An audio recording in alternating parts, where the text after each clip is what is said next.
Walsall enjoyed their most progressive season since relegation to League Two under Mat Sadlers' regime last season, but there's things to work on for the Black Country club. They're in a more stable ownership position, and it looks like they've got the people upstairs who can help the club make long-term progress. Now, how can they match that progress on the pitch and make sure that they challenge to try and be back in League One the following season after at least 6 years away? That's what we're about to discuss on this Summer Deep Dive.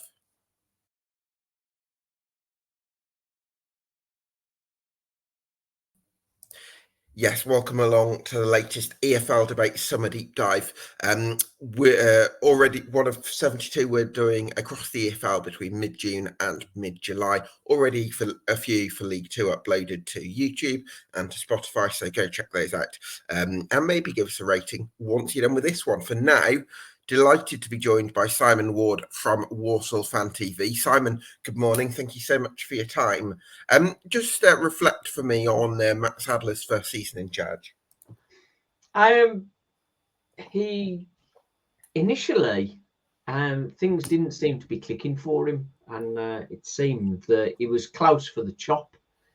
But just before Christmas, things sort of clicked into place, and suddenly we turned into a team that looked capable of making the playoffs. Mm-hmm. As the season went on, we thought, yeah, this could very much be our season. But then just at the final furlong, as it were, it seemed like they bottled it. Or maybe as a squad, as a club, perhaps we're not quite ready for it. I think is probably what happened there. Mat Sadler, very young coach, very inexperienced. And I think that told, really. I think he'll be stronger for it.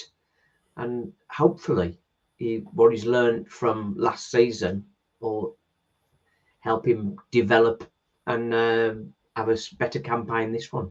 You used the word weren't quite ready, which I think is probably the fairer word than bottled it, because there were so many teams in contention, and it's like if Doncaster hadn't gone on that incredible 8-game winning streak, I think things could have been different and stuff like that. So, but I wanted to ask about. You talked about weren't quite ready. Do you think it was a squad that weren't quite ready, or do you think it was Mat Sadler as a manager in his first full season after taking over from the academy manager role, who maybe wasn't quite ready to deliver a promotion push at that particular stage? Probably both. Maybe even the club not quite ready. The Trevella Group have brought some investment in and made a lot of good changes. The club's a lot more stable now, obviously getting the freehold, getting all the club under one banner effectively. The Sadlers Club, which is now the Locker, getting that back into operation. So there's a lot of money being spent to improve the facilities of the club, to really have a promotion push, and to, if we did go up, to have competed in that division in League One, would have needed another step forward in investment. And I think perhaps the money has perhaps run a bit tight. So I think that's where perhaps we're sort of not quite ready for that next step, which is a pity. Yeah, funny you mentioned the facilities, because I always think the facilities in the home serve upper could sometimes do with a bit of love. But I wanted to come to you on. I suppose the goalkeeping situation is a really interesting one, because you've let both your goalkeepers go, and I'm just wondering, what did you think of Jackson last season? Can I first mention Owen Evans? I think. Yeah, Owen Evans, sure. Owen Evans, the previous season had been very good, and last season he seemed to lose his way, lost his confidence, and I think he wasn't happy. There were rumblings that he was sort of asking for a move, and nearly went in January.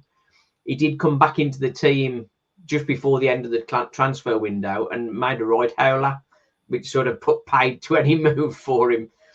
So I think it's right that he moved on. I think probably for both teams, it made sense for him to move on.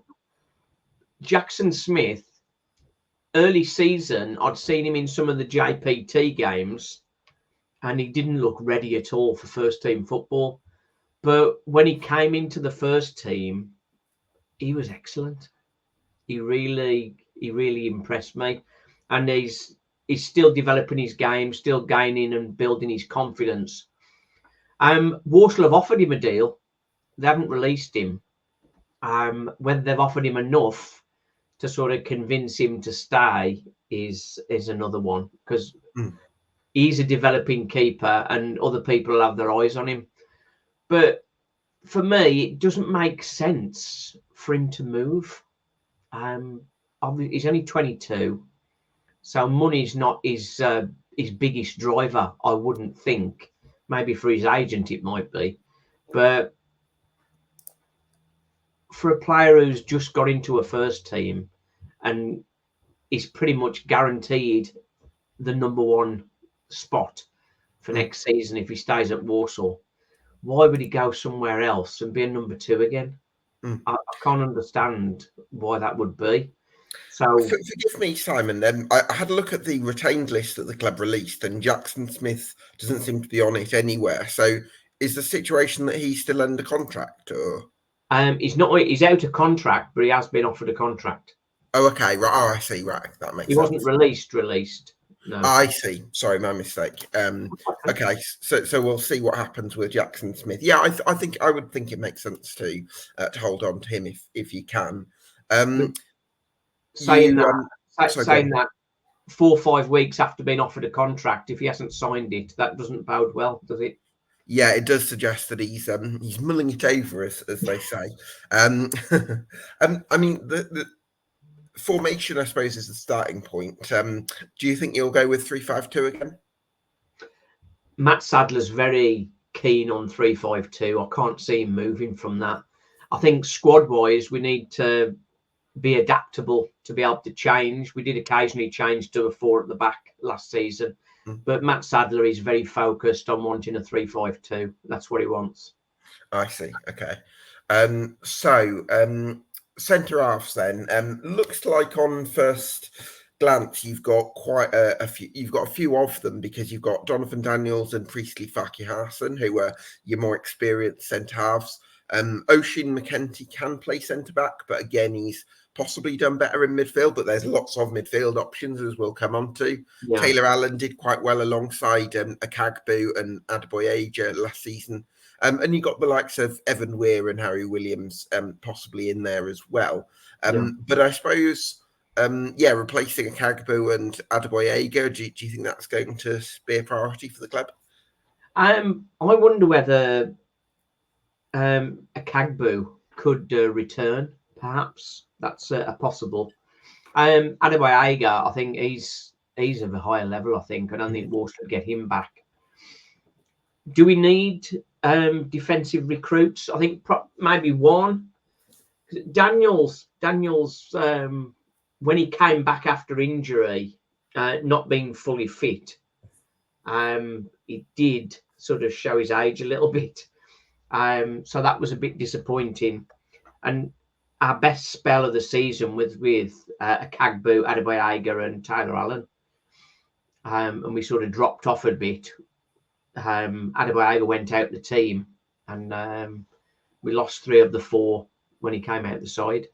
It's a key part of the season, so that's maybe a concern.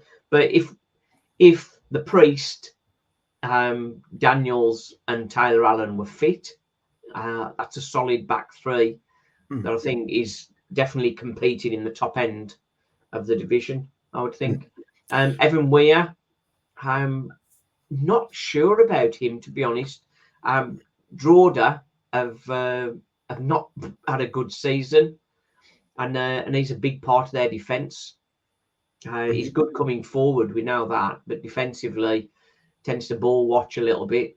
So maybe he's coming to Walsall, but not quite ready for a start. perhaps? Yeah, I mean, he was listed as a left back, so I wasn't actually sure whether to pitch him in the left centre back conversation or in the left wing back conversation as well. So I've kind of put him in both, but it might be that he's not quite strong enough defensive. I don't know. I've never seen Evan Weir, by the way, so it's kind of a little bit of guesswork, I guess here. But so we'll have to wait and see on that. I don't know whether you got any sort of steer on where Harry Williams is at with his development. Harry Williams did okay. I think he's a good backup centre half. I think Walsall have had him at probably a reasonable price as far as wages concerned. So I think that's a good player that's developing with us, and he's a good backup striker, backup centre half rather, off the bench. So I think Evan Weir and Harry Williams probably would be the bench options. And as you say, Evan Weir could play left wing back, maybe come on late on for Liam Gordon, perhaps. Yeah, we'll have to wait and see how that comes together. But maybe one more centre half. So you've brought in Connor Barrett from AFC Fylde, and this isn't someone that I've watched firsthand, but a lot of the non-league experts whose opinions I really rate, your Tom Williamses, your NL Musings, your off-the-line blogs, they're all very big on Connor Barrett, which suggests that that's a really exciting signing and possibly an upgrade in that right wing-back spot. Definitely an upgrade. Walsall were after him last season, but they wanted a big fee. So Walsall waited till he was out of contract and then sort of gone to snap him up. So they're very aware of him. From some of the highlights, I haven't seen him in a whole game, but from some of the highlights, he's definitely a tasty character. And all the comments I've had from him, that is, I think in some ways similar to Evan Weir. Going forward, he's very, very good. And he's, I think, 11 assists last season. But defensively in League Two, it's a step up for him. So we'll see how he copes with things defensively. But I think he's definitely a step up on Tom Knowles. Tom Knowles, I think it's a shame that Tom Knowles left us. He was a big favourite, particularly for his runs and his jinking footwork. He definitely did get Walsall up the pitch very, very well. But his final ball really, really let him down. And it was disappointing that he didn't improve through the season. So dropping back down to National League perhaps makes sense. If somebody can give him some composure, he'll be a very, very good player. But I think Connor Barrett probably has that composure going forward and has a similar burst of pace. So I think that's a definite big plus for Walsall.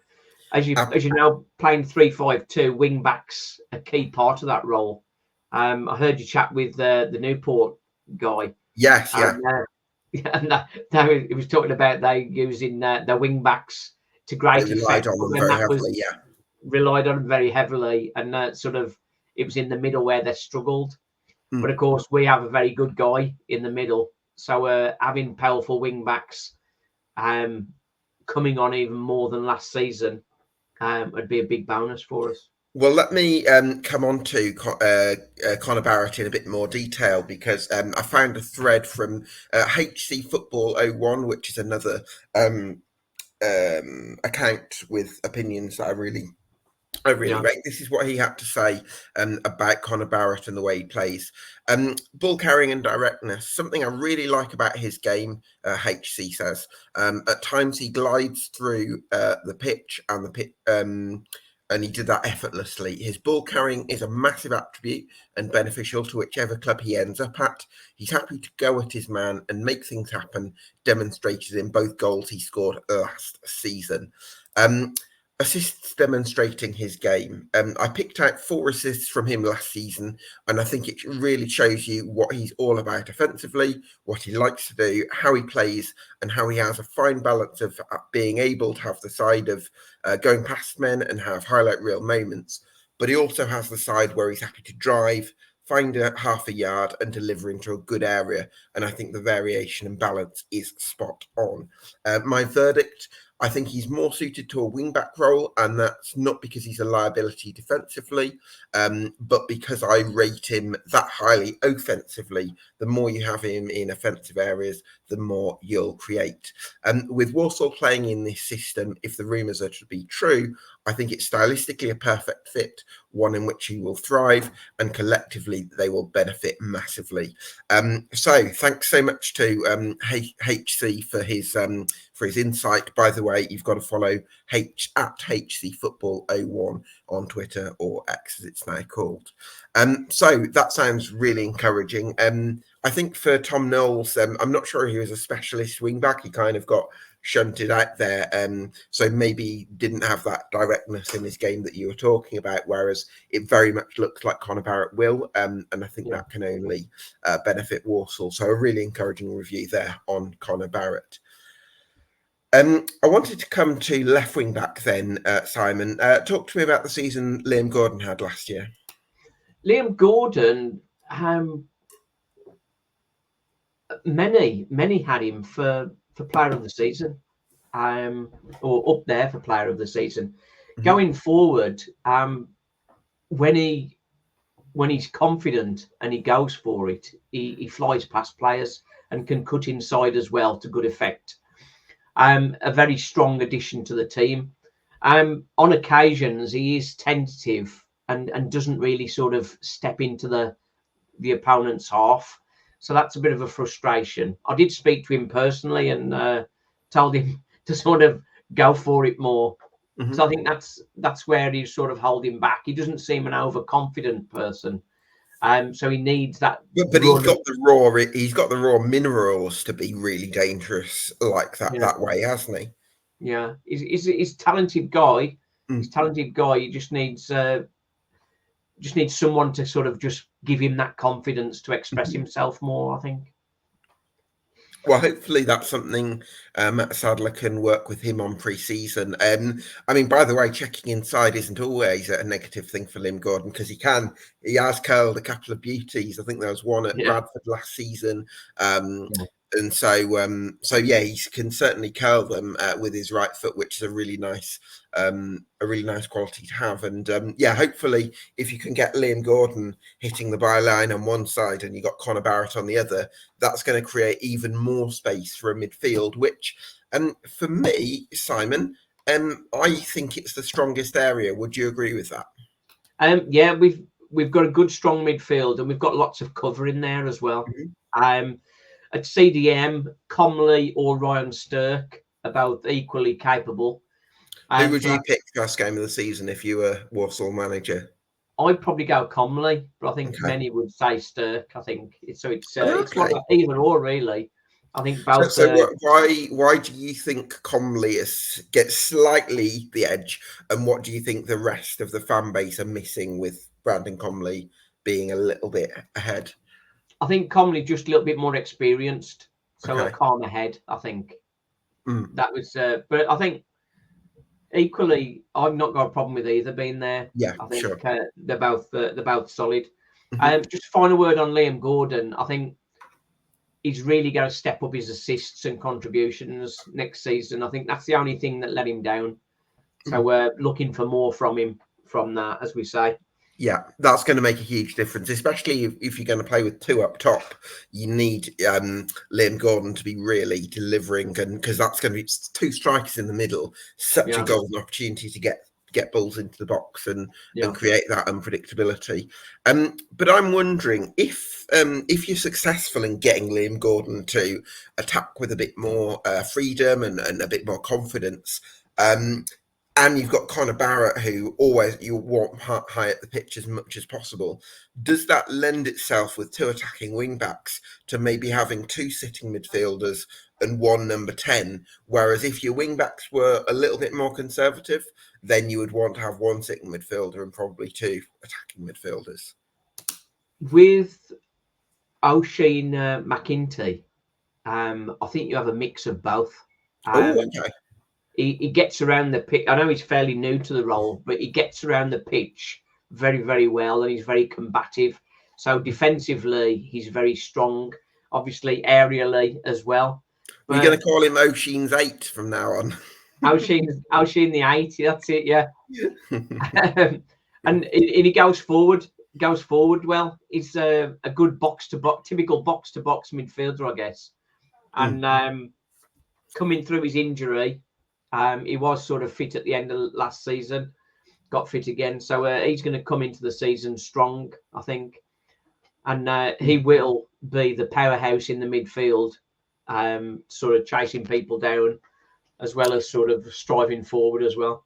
That sounds quite exciting, Simon, because I do like the idea of having somebody creating a bit of space for Isaac Hutchinson, because let's imagine you've got Comley or Stirk sitting at the base of midfield, and then you've got Hutchinson, you give the ball to Hutchinson. But if Hutchinson's the only one in midfield really moving forward, I guess, then he's got to do too much on his own. Whereas if you have got Oisin McKendy steaming ahead of him, then all of a sudden McKenty might take a runner with him, which then means Hutchinson might have a bit more space to play one of the wing backs in, and then get your moves going, sort of thing. Yeah, there's so many options in the midfield. Obviously, we've got Hutch there. There is a rumour that people are going to try and take him away from us, which would generate some much needed funds if that was to happen. But he's out of contract in 2025, is he? Yeah, he's into his last year of his contract. So in some ways, it makes sense commercially to sort of cash in, as it were. But with sort of 23 contributions last season, that would be a massive hole to fill. I always, by the way, on that issue, Simon, I always think you're much better off cashing in on players when they go into the last year of contract, rather than saying you'll keep them and sort of backing yourselves to find the replacement, because you could easily, for one thing, you might be able to find a replacement for Hutchinson in the transfer or loan market, but also who's to say Ronan Mayer couldn't step up and have a big season, because it would mean more minutes for him most likely as well.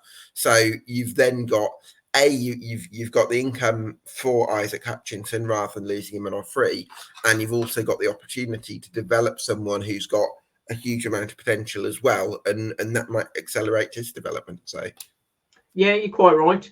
The Ronan Mayer, at the moment, Mat Sadler sees him more as an 8 than a 10, but I think he's definitely got potential to moving into that 10 role. We've also got Jamie Jellis that Walsall picked up from Tamworth. He's like your box-to-box midfielder as well. We haven't seen Jellis, you think, would be competing with McKenty in his sort of role? Yes. Okay. Yeah. But I mean, that could be, I think now we've got more subs and that sort of thing. It could be sort of like a switcheroo kind of situation to keep the energy and intensity up. So I think that could work. Do you know what, though, Simon? It's so funny because if we look at it, we've got 1, 2, 3, 4, 5, 6, 7 midfielders there, any one of whom you wouldn't necessarily be against starting.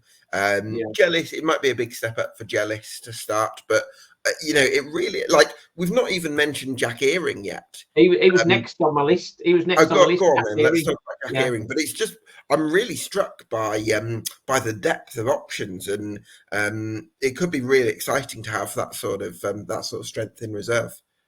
Yeah, Jack Earing is probably, I would probably say he's probably the number one talent, really. Oh, right. If he's fit. And that's the problem. He's sort of been quite injury prone. If he had a good run at it, when he came into the side, Hutch was much better having him next to him, having him sort of competing with him there, because he likes to run through past Hutch and run into the box and that sort of thing. But for Jack Earing, it's that fitness. It's that fitness. He's been quite unlucky with injuries. If we could have a full season out of Jack Earing, I think people would come calling very quickly, I think. So as you say, we've got lots of options in the midfield, and switching them during the game, so the last 30 minutes or last 25 minutes, switching a couple of the midfielders to put a bit of extra energy in there is a good option. As we say, Ronan Mayer will benefit from more games, but he has got a lot of competition in there. Mhm. So that's a tough one. I don't think we need any more. I don't think we need any more midfielders, unless of course if Hutch was sold. I'm not sure that there's many teams in League Two that right now wouldn't trade their current midfield options for what Walsall have got. So I think that's a real strong point, and hopefully that's something that you can build on. And I do want to touch on Ronan Mayer though, because it feels like he's somebody that Walsall fans have had so much belief in, and so much of a feeling that this lad could be special, even though he's had limited appearances. And it just makes me think that he could be close to really catching fire one season. But previously, it's maybe been the wrong environment for him. I think he probably would have struggled to sort of suit the way Michael Flynn went about things, for instance. So I'm just wondering, do you think that there's a fit for him or a compatibility with the way Mat Sadler manages? I'm not sure whether there's a role for him in there, particularly if Hutch stays. If Hutch stays, like, are you going to play him ahead of McEntee or Jack Earing, and then Jellis? We've only just bought Jellis, so you'd expect Jellis to be getting minutes as well. So if Hutch stays, I think it could be another loan for Ronan Mayer. Even though we'd all like to see him, there are different opinions. I'm sort of quite keen on him from what I've seen. I think he's got great touch, very quick feet. Yeah. So he's a player you want to have in and around the box rather than sort of defending your own box. So we need to get him higher up the pitch. With Walsall's lack of current firepower, I'd almost have him sort of off the as a second striker, as a number 10 almost. Yeah. As a second striker, perhaps. But I don't think Mat Sadler sees him as that. But it's the front options that the striking options that Walsall are sort of very light on at the moment. Yeah, we'll come on to that in a moment. Let's say, for instance, do you know when Jack Earing is going to be back actually at all? I think Jack Earing's fit to return. Oh, he is fit at the moment. Yeah, okay. He's fit to return. He's back. Perfect. He had a little run at the end of last season, if I recall correctly. Excellent. So let's say everyone's fit, Simon. What do you think would be Walsall's best midfield three? To be honest, we had a chat on our fan chat that we do, and I was outvoted, which is quite normal, which I'm okay with that. Jack Earing, Ryan Stirk, and Isaac Hutchinson was the favoured three. Ryan Stirk. So what would your favoured three be? I would switch Stirk for Comley. So Comley, Jack Earing, Hutch, and Isaac Hutchinson for you. It's a tough one because McEntee is going to be in there because he's so competitive, so strong. He's quick, physical. He's got the aerial ability. He's great defending, and he's chipping in with goals and assists as well. You can't not have him in the team. Interesting. So I don't know. We'll have to maybe just have one up front. I don't know. Yeah, that's what I was wondering. Could you go with a box midfield or a diamond? So you have, let's say, for example, Comley and McEntee at the base, and then Earing and Hutchinson in attack, or even Mayer and Hutchinson in attacking midfield positions. Because I think that could come together really nicely. Yeah, that's it. I think, but then when you've got two wing backs that you're looking to get crosses in, you need to have somebody who's going to be able to get on the end of those. And Jamil Matt, he's good aerially, but that's a lot of pressure on Jamil Matt, because I don't think Jamil Matt's going to play more than 18 games next season. Yeah, that's a tough one because who would be able? Because Hutchinson and Earing, neither of them are the kind of attacking midfielders who'd be able to sort of get on the end of things, I guess. Yeah, Hutch isn't going to be adding many goals in. No, or earring, to be honest. Yeah. Okay. Gosh, that's a real puzzle. I'm kind of struggling with that a little bit, which is kind of quite a nice dilemma to have in some ways because it shows Yeah. that you've got this depth of options, and you'd rather have that sort of problem than feeling like we've not got enough options. So that's a really good position to be in. Danny Johnson's still under contract for next season, Simon. Bit of a bone of contention, I suppose, because Mat Sadler didn't use him as often as Walsall fans would like, based on his form in the first half of the 22-23 season on loan from Mansfield for Michael Flynn. Do you see his situation changing next season, or do you think he'll be offloaded? I spoke with Mat Sadler at the end of the season, and he said that Danny Johnson hadn't been available as often as people thought he had. Right. So I think there are other issues there. I don't think it's just a personnel selection issue. I think there's other issues there with Danny Johnson. Maybe a health concern or something like that. I don't know. But Okay. so I don't think it's cut and dried, just sort of like he's decided not to play him. Right. I think Walsall have sort of kicked themselves in the foot a bit there, really, without being more open about what exactly is the reason. Yeah, it's difficult sometimes. I think there's a situation with a player called Luke O'Connell at Barnsley where I think he might have had some sort of challenge, and the club decided to keep that confidential. So I can understand why they've chosen to do that. And yeah, listen, it's hard to say without knowing the situation. So Douglas James Taylor is under contract as well. He's obviously got the pace; he can get in behind Simon, so that's a good starting point. But do we need to see a bit more productivity from DJT? Well, DJT has gone on loan to Droda. Oh, so okay. He's going to be on loan there from November. When he was given a new contract, there was a lot of people screaming no. But I think he's very close to being a really good striker. He's obviously got the pace. He's bulked up, which is what had been asked of him. And his strike rate, he hits the target very often when he has the chances. Not perhaps got the goal return that perhaps he would have liked. But Yeah. I think he's very close, and many Walsall fans will disagree with that and think that he's a waste of time. But his loan at Droda will be the proof. He's gone to a team that are struggling.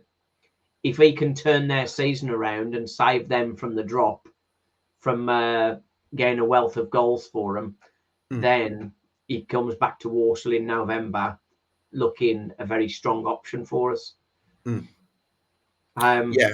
Yeah, let's hope that's going to be the case, and that he can sort of benefit from that loan at Drogheda.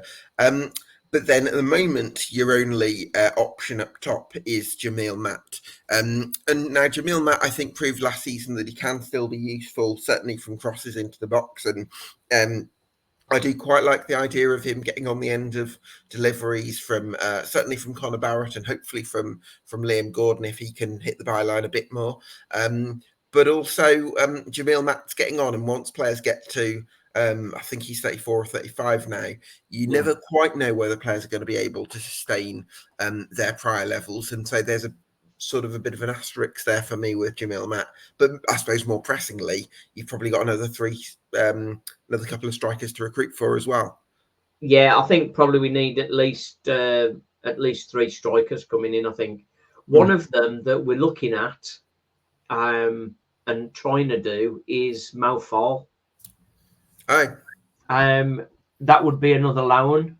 Hopefully not one of the loans that get pulled back at Christmas, which messes Walsall up every season. It's a difficult situation for West Brom at the moment. They're struggling financially, so maybe Mo Fall might get pulled into the ranks and get a chance in the Championship. With how well he did in League Two, you would think perhaps a step up to League One would be a good move for him. But I think he had a few issues at Doncaster, and he settled well at Walsall. So a season at Walsall, what I think would do very well for him. I would put the note out now. If we can get Mo Fall for a whole season, I think he's going to be around about 20 goals for the season, and that would be the difference between mid-table and challenging for Walsall. Yeah, let's hope you are able to get him back. So I want to sort of go into a bit more detail about Mat Sadler, Simon, because we did touch on him at the top of the show. I think from my point of view, I've been impressed with the results that he's delivered. Because I think first seasons as a rookie are always tough, and he's overseen the club's most progressive campaign in 8 years. At the same time, there's part of me also feeling like I've not seen enough stylistic and developmental progress in line with the plan that Ben Boycott outlined 12 months ago when the appointment was made. Is that something that you'd like to see a bit more of in terms of maybe developing a few more younger players and actually implementing a clearer style of play? Yeah, the Ben Boycott laid out that we would play front foot football, and up until November we hadn't demonstrated that at all. It did sort of come to the fore, and we sort of getting much higher energy, so that was better. But it's sustaining that. But if we look at Walsall generally, we don't dominate possession. And lowest possession from last season, averaging 42.2%, despite having one of the better midfields in the division. Yeah, so that's a concern. Retaining the ball is an issue. Mat Sadler, yeah. Richard O'Kelly has sort of stepped forward and is going to take a bigger part. Okay. So he is coaching Mat Sadler to sort of. I really like Richard O'Kelly. I think he takes so much credit for probably the best sort of modern era, if you like, under Dean Smith. And I think that he's got a lovely personality as well. He's got a great sense of humour as well, hasn't he? And he's quite self-deprecating, I think, which I really like. But most importantly, I had a chat with him. Had a chat with him, and he was sort of downplaying his role and that sort of thing, as you say. Oh, bless him! That's such a Richard O'Kelly thing to do, isn't it? But I talked to him about Douglas James Taylor and Mo Fall, and what he said was that they both just need another year and they'll be flying. So part of my praise of DJT is from that conversation. Right. So what do you think gives the club that sort of confidence that DJT will find that extra gear? Do you think he's getting close, that he's getting into the right positions and he's not far off? I think he needs game time. I think he hasn't really had enough game. If you have a run in the team, you can sort of get settled. We all know from playing football ourselves that if you play regular football, your mind just gets on a different level, and you're thinking about what to do rather than thinking how you're going to get there. And it's playing regular football that sort of gets you there. So when he's only sort of had occasional cameo appearances and the odd game, you don't get up to that quick, that sharp level of intellect in the game. So regular game time is massive. We've seen the difference it made to Ronan Mayer with having regular time playing for Rushall. Yeah, and one of my TikToks that I put out on that is 43,000 views. But I mean, he's absolutely ripping it up, and it's like, what's he doing at that level?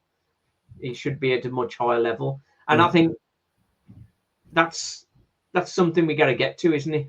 And giving the young players more time.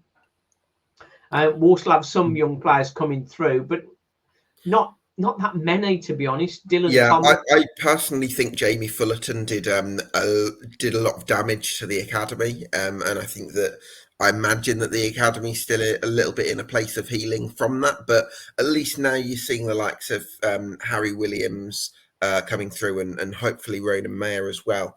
But yeah, I think it's been a difficult few years for the academy. Harry Williams was not a home ground one. We bought Oh, him is he from not? Oh, I'm sorry, my mistake there. Caden Bennett is a player that's sort of coming through. He's a centre half. He played for his country in the under-18s, so that was positive for him. Dylan Thomas, he got some game time, but again, he's a midfielder. So how much game time is he going to get? We have a couple of youngsters that are doing well up front, Jay Layden and Charlie Ragg, but they're not ready for first team yet. I think they're only 16, 17. Right. So they've shown a lot of promise and they're coming through. As you say, there's that gap, isn't there? There's not many players coming through. And when finances are tight, not many get contracts. They'll sort of be a second-year scholar, and then unless they're really biting at the first team, they get let go. I say Dylan Thomas, and the other one was George Barrett, the keeper. They're the only two that have been given contracts for next season. But George Barrett, I don't think George Barrett will be ready to be a number 2 just yet. He might actually end up being if we don't get any more keepers in. He might, possibly in pre-season, yeah. At the moment, he's number 1. He's the number 1. But I can't see that happening. Walsall, the model is to get players in young and develop them. And that's part of the profit strategy, similar to Newport, I guess. Yeah, I mean, that's what the model is. But then if I actually think about it, you did use loanees a fair bit last season.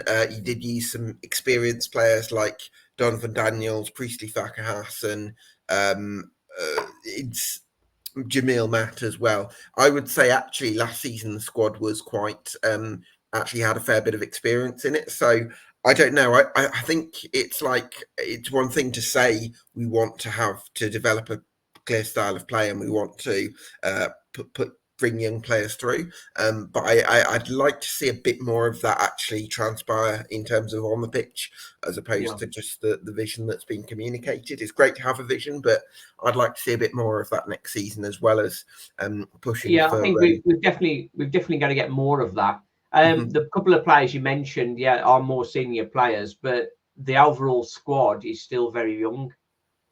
Still very young squad. Hutch 23, McKenty 22, 23, Gordon, he's 23. Oh, is it Gordon only 23, right? Stirk, I think Stirk's only about 23 as well. Okay, quite a young crew, really. Yeah, actually, maybe I'm doing you a disservice on that score. Yeah. Comley obviously was. That's why I would prefer Comley in that role, because that's a little bit more maturity in a young area. And then we've got Jellis, of course. Jellis is only a young player, and Ram obviously. Jack Earing similarly. They're still only 24, 25, I think. So I think maybe when it came to the put to at the end of the season, maybe it's that lack of maturity and experience of being in that position that maybe did cost them, perhaps. Possibly. So with that in mind, then let's talk about expectations, because some of it is going to be based on developmental and stylistic progress, but also you also got to get results as well. Would you say a top 7 finish is the target rather than expectation, or do you think that there really is pressure on the club to finish in the top 7 next season? I think the honeymoon period for Trivella is over. When you get new owners in, everybody expects things to really sort of lift up. And as say the facilities wise, we've had some improvements, but on the pitch, the improvements perhaps not as good as some would like. The rumor is that the budget is actually being reduced for next year. Okay. So that would be a concern. If we think of the players that have left, there's with the loan players as well, that's 11 that have left the building effectively. With Owen Evans, Jackson Smith, Douglas James Taylor obviously gone out on loan, Joe Riley, Rowling, Joe Fowkes, looks like he's going to be leaving, Tom Knowles, Aramidi Oti, and then a Kagbu, Adebayo and Fall. That's 11. And so far, we've got 3 that have come in, and that would include Jamie Jealous, who joined us end of last season. Ronan Mayer back from out on loan, and then Connor Barrett. So on that basis, we've got 8 players due in. But if the budget's reduced, we're not going to get that many. Yeah, I calculated about 6. So for me, I'm thinking 2 goalkeepers, maybe 1 more centre half, possibly a Kagbu. Probably a young understudy right wing back to Connor Barrett, because someone who isn't going to expect to play regularly. I don't know actually, Simon. Can you tell me if Harry Williams can play right wing back? No. Harry Williams is centre half. He's centre half all day. Yeah. Okay.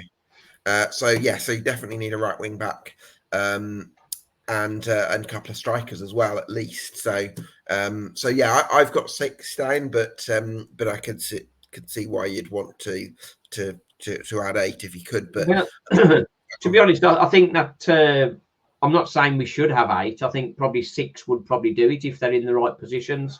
Yeah. Well, Simon, do you think that with the rumours of the reduced budget, do you think cashing in on Isaac Hutchinson would actually be quite sensible now? If money's that tight, yes. Even though there'd be a tear in the eye with him going, because he's obviously he's done very well for us. What I want to touch on is the new CEO for Walsall, Ben Sadler. You're laughing at the name, obviously. It's sort of a bit crazy. Mat Sadler, Ben Sadler, Ben Boycott, Ben Sadler. It's a very rigorous process. It's a very rigorous process. Typing in the surname into the search criteria bar. That's it. He needs to have the name Sadler somewhere in his name. And if he's got a connection with the American owners, then that would also be good. Yes, he's the man. With the problems that they've got at Morecambe, there are a few players at Morecambe that I think that Walsall could perhaps pick up. One rumour is perhaps Joel Senior. I really like Joel Senior, but Simon, he's also a right wing back. So are you going to sign Joel Senior and get Connor Barrett, bearing in mind Joel Senior will already be in demand for other clubs in League 2 and possibly even League 1? I think if you had not got Connor Barrett, I would say definitely go for someone like Joel Senior. But for me, I think the right wing back has to be probably a younger profile and someone who wouldn't necessarily expect to start regularly straight away, because there's every chance Connor Barrett starts 40+ league games next season if he stays fit. Yeah, Joel Senior's only about 24, I think. He's not that old. He is, but he was one of the best right wing backs in League 2, if not the best last season. So I don't think it's realistic that you're going to get both him and Connor Barrett. That would be sort of overloading a position that we failed to fill last year. Exactly, yeah. So I think if funds are tight, I think you've got to really home in on the priorities. So you say we've got a great right wing back, we've got a fantastic set of midfield options. Really, the priority is the centre forward position and the goalkeeping spots, and everything else. It's maybe another first choice centre half, but everything else is really just depth, I think. Well, one of the I'd say there's a few players really. The one that we're interested in was Jordan Slew, is it? Yeah, he's very much a disciple of Derek Adams. He's basically gone everywhere Derek Adams has gone in his career. I'm not sure he'll probably stay then, because he was released from Morecambe. He was, but I don't think he's personally good enough for League 2 unless he's working under Derek Adams, who just seems to like him. And I don't think he'd be the kind of signing that would. Well, I don't think he's got much of a sell-on value because he must be in his 30s now. 31 now, yeah. 31, there you go. And I don't think he's necessarily got enough in terms of current ability to really improve you that would really push the envelope. So I wouldn't see you going for someone like Jordan Slew. How about if the Hutch does go, JJ McKiernan?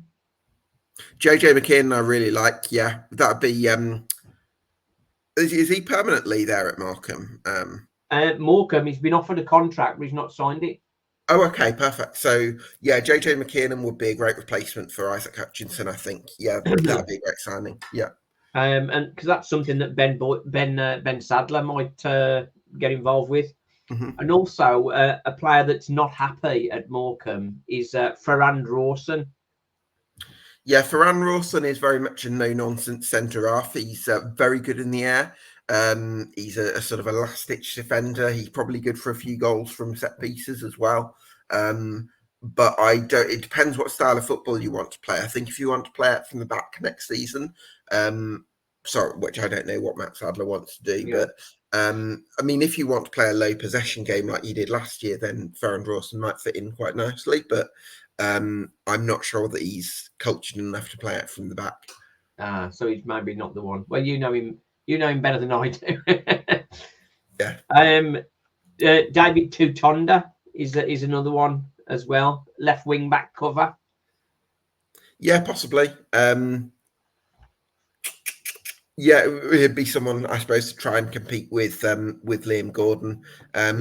Yeah, I was thinking maybe, depends where the club think Evan Weir is at as well with his development, whether they think he's ready to be the understudy to Liam Gordon, in which case you can save some of the budget for other areas. So if you're going to be, that's the thing, if you're going to be on a reduced budget, you've got to be really intentional about what are our priorities, and we're going to go for quality over quantity, because what you don't want to do is have lots of players who aren't quite at the level. You want to invest in the players who are really going to improve the first 11. So there's an experienced keeper who's been released by Morecambe, Adam Smith, 31 now. So maybe he could be a good backup for a young keeper. The rumor is that Louis Malden is joining Walsall. He was on loan at Northampton last season, wasn't he? Yes, he's been at Northampton previously. I know he's at Moors, wasn't he? Okay. Adam Smith was at Northampton previously. But I know Adam Smith was. I think he might have been on Malden, might have been on loan at Northampton last season from somewhere in Scotland. I'm not certain on that, but I think that was the case. So yeah, a couple of goalkeepers is going to help. Possibly a first choice option, and then someone else who can come in and sort of be either a veteran who's happy to be a bit of a mentor and a safe pair of hands to back it up, or a really young goalkeeper. Up front, has Omar Bogle found a home yet? He hasn't, but I don't particularly. I don't think Omar Bogle is quite up to it, and the reason, first of all, I think him and Jamil Mat as a pairing wouldn't work, because neither of them, Jamil Mat's 35 and Omar Bogle's not the most aggressive, or he's not going to hassle and harry defenders. So if you're going to play Jamil Mat up top, you need another striker that's going to really get after centre half. I was thinking they'd share minutes, because Jamil Mat's not going to play every game. True. I mean, I think Bogle, when he's got an arm around him and when he, with the right management and in a system that creates chances, I think he can score goals at this level. But I've just got I personally feel like there might be better options out there. Yeah. Who are you thinking then for strikers? Who am I thinking for strikers? Well, I like the idea that you've suggested of trying to get Mo Farrell back. Again, I also quite like the idea of going for the top performers in non-league football and backing players to make that step up, because what I think we sometimes do in football, Simon, is we overvalue a player's history and say, this player was really good 5 years ago, so they could really make a difference at this level. But actually, when players jump up 2 leagues because they've done so well recently at a lower level, sometimes we're a bit like, okay, you've done it at that level, but can you do it? So for me, I think you want to be a bit more progressive and say, we're going to recruit players from non-league football and we're going to back them to make that step up, because then you've got players with a fresh energy, with a raw exuberance, and players that are going to make a real difference, whether they actually find form or not. They're going to make a difference to the sort of dynamic of the team. So that's how I think Walsall should play this window. I think there's a lot of money around non-league though. I think a lot of the non-league players are sort of wanting more and more money, aren't they? Yeah, possibly. So that's a bit of a chip. That's certainly a challenge for sure. There's one player I'd sort of looked at. I don't know if you know much about this guy, Ray Tulloch, former Graham Tulloch. Albion. Former I'm not Albion. super knowledgeable about him. He's had a lot of loan spells, hasn't he, from West He's Brom? been Shrewsbury and Bradford. Shrewsbury, Bradford. Okay. Played for Dundalk last year. Right. 5 in 19 for them. Okay. A bit of a last chance saloon perhaps for him, which is a kind of where Walsall normally get players from. Well, there would at least be a geographical advantage to going to Walsall, because Walsall's a bit close to West Bromwich than Dundalk, isn't it? Yeah, that's it. It's coming. It's coming. We're coming home. That song again. Yeah. Absolutely. Yeah, so it'd be really interesting to see how Walsall recruit. We've spoken about expectations. Now, did we just remind me? Did you say top 7 is an expectation for next season, or top 10? Do you think is the minimum? If I ignore the transfer window and the rumor, the current transfer window and the rumor about a reduced budget, if I ignore all of that, I would say absolutely top 7 minimum. Okay. But with everything else that sort of I'm hearing, I think we're more likely top 10, if that. I think Mal Fall will be a big one. If we can get Mal Fall, I think we're going to be up there competing. There's a nice player in non-league that we'd like, Jimmy Knowles. Are you familiar with him? Oh no, he went to Accrington Stanley, Simon. That's now good. Yeah, he's a tasty young player, isn't he? Boston United, wasn't he? Yeah, Boston. Yeah. Yeah. 18-47 for him. Yeah, that's pretty good. I do like the idea of going for National League North centre forwards. So hopefully you can find some value, whether that's in the non-league market or in the loan or under, in the under-21s pickups and things like that. So if we're saying, Simon, top 10 is going to be the expectation for next season, what are the reasons, based on everything we've talked about on this podcast so far, just to condense it, what are the key reasons for you to believe that another top 10 finish is achievable? We've got a stable squad. I say the defence and the midfield are set from last season, and with lots of cover in there, so that there's a good solid core to the side. But then the difference between that and going up a level is the striking ability, and that's where I think we're lacking at the minute. And obviously, we'll need a goalkeeper. Yes. Yeah, I mean, you could do a job in that in the meantime, Simon. But I think you would be far more capable there. You can reach the bar. I can't. Do you know what though? When Stevenage won promotion last season, I actually went on the pitch like about an hour after full time or something and played with some of the community staff. And I went in goal on the pitch for a few penalties, and I couldn't save a single one of them. And it gave me, despite my presence, so it gave me a newfound appreciation for goalkeepers at how hard it is to save penalties. So we've talked about the reasons to believe that Walsall will achieve their ambitions, which is that it's a stable squad, and you've still got a few key players in there. What are your reasons for that? Is the big one the reduced budget? If we can't get good quality strikers in, and perhaps if the Hutch gets sold on, then I could see us struggling. For example, if we don't get Mo Fall and Hutch goes, then I don't know where the goals are going to come from to keep us in the top half. Okay, so it could be a dangerous season for us. We'll have to see, and then too early for a prediction because so much can change between now and the start of the season, Simon. But give me a number between 1 and 10 to denote your level of optimism for the season ahead. And is 10 good? Yeah, 10 is very optimistic. Right now? Right now, yeah. 5. Interesting. Yeah. or Okay. a 4. Right, blimey. Is it going to go down to a 3 next? And then No. Now, Okay. as I say, we've got a good core of the team. We've got a good core of the team, but we clearly will be bringing in goalkeepers. We clearly will be bringing in strikers. It's just what level they're at, really, and how good they are, and that will determine our season. There you go. Right. Well, listen, Simon. It's been such a pleasure to chat about Walsall with you this morning. Thank you so much for your time and your insight. Huge fan of Walsall Fan TV. Everyone go and subscribe to them.